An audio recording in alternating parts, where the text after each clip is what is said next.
1989, I was introduced to a young man who I thought was a real geek.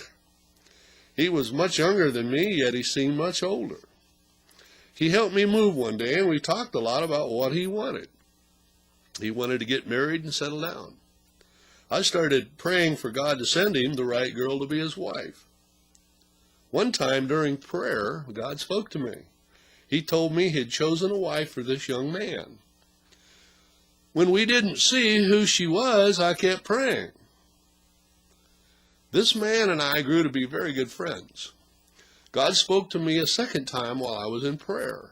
He seemed to speak with more sternness. He said, "I've chosen him a bride. Now go." I kept thinking, what's he talking about? In May of 1990, I married this man.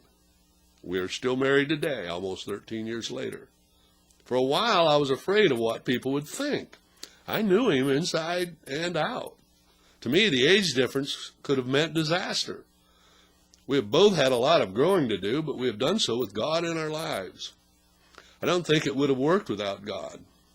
When I started church, I told God I wanted him to work on me and get me right.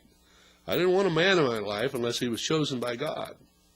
I thank God every day for my life, my son, my husband, and my church.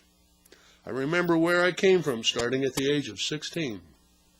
I don't want to go down those same roads ever again. I promised myself that I would only follow God. He is my Savior.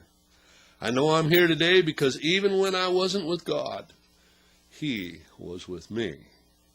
Friend, today God is here for you. God can and wants to heal all of your hurts. Maybe you were raped, verbally abused, physically abused, hooked on drugs, hooked on alcohol, divorced, or have faced a number of problems and hurts. Your past really doesn't matter. From this point, it is your future that counts.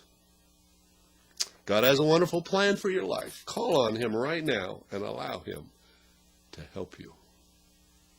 This is written by Carolyn. How precious.